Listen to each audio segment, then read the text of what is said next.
अब तक आपने सुना होगा कि शादी एक पवित्र बंधन है, लेकिन कुछ भ्रष्टाचारियों ने इस पवित्र बंधन को अपवित्र करने का काम किया है।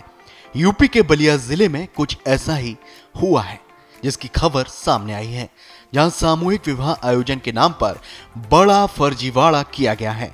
आखिर क्या है ये फर्जीवाड़ा और कौन है इसका सूत्रधार, चलिए आपको बताते हैं। दोस्तों, सीएम योगी आदित्यनाथ ने गरीब जरूरतमंद लड़कियों के विवाह के लिए मुख्यमंत्री सामूहिक विवाह योजना चलाई है, जिससे कि जरूरतमंद गरीब माँ बाप का सपना पूरा हो सके और वो अपनी लड़कियों के हाथ पीले होते देख सके। लेकिन सीएम की इस जनहितकारी योजना को भी कुछ लोगों ने भ्रष्टाचार का अड्डा बना दिया है। ऐसा हम क्यों कह रहे हैं, आप खुद सुन लीजिए। नहीं, अपने डाले सब अपने डालिए लोग। हाँ? आप मारा डाले थे? नहीं, हम अपने ही से डाले थे। अपने से डाले थे। और वो जो महिला जो थी सामने, वो अपने ही से डाली।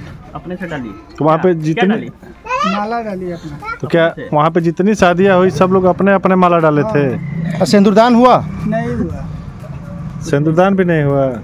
ये पूरा आयोजन बलिया में किया गया था, जहां 27 जनवरी को 568 जोड़ों की शादी कराने का दावा किया गया, लेकिन जोड़ों की कमी के चलते आयोजकों ने इसमें फर्जीवाड़े का तड़का लगा दिया। मामले का खुलासा होते ही हड़कंप मच गया और जांच के आदेश भी जारी कर दिए गए, साथ ही आरोपियों के खिलाफ केस भी दर्ज किया गया। 4 दिन पूर्व विकासखंड मनियर में हुए सामूहिक विवाह कार्यक्रम में कुछ शिकायतें प्राप्त हुई थी।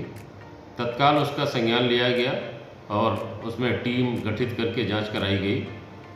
अभी तक लाभार्थियों को धनराशि वितरित नहीं की गई थी और जांच में जो लोग दोषी पाए गए हैं, एडीओ समाज कल्याण सहित 9 लोगों के विरुद्ध एफआईआर दर्ज करा दी गई है।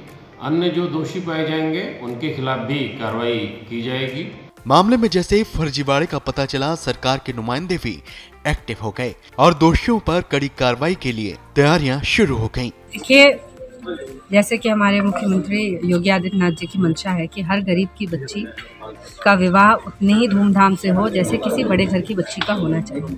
किसी भी बच्ची के इसलिए भेदभाव नहीं होना चाहिए कि किसी के पारिवारिक स्थिति, आर्थिक स्थिति मजबूत है और किसी बच्ची की आर्थिक स्थिति कमज़ोर है। इस आधार पर मुख्यमंत्री जी ने एक जो बहुत महत्वाकांक्षी योजना है, जो गरीबों को बहुत लाभान्वित करती है, ऐसी सामूहिक विवाह योजना शुरू की है थी, और जिसमें मनियर में भी हुआ था। 560 से ज़्यादा इसमें जोड़ों ने एक दूसरे के साथ जिंदगी भर साथ निभाने की शर्त। फिलहाल अब पूरे मामले की जांच हो रही है और भ्रष्टाचारियों के नए नाम इस पूरे खेल से जुड़ते हुए दिखाई दे रहे हैं। लेकिन हैरानी की बात तो यह है कि सामूहिक विवाह के नाम पर इतना बड़ा फर्जीवाड़ा किया गया और प्रशासन को इसकी भनक तब लगी जब हर ओर इसकी दुर्गंध फैल गई थी। ब्यूरो रिपोर्ट, श्रेष्ठ यूपी।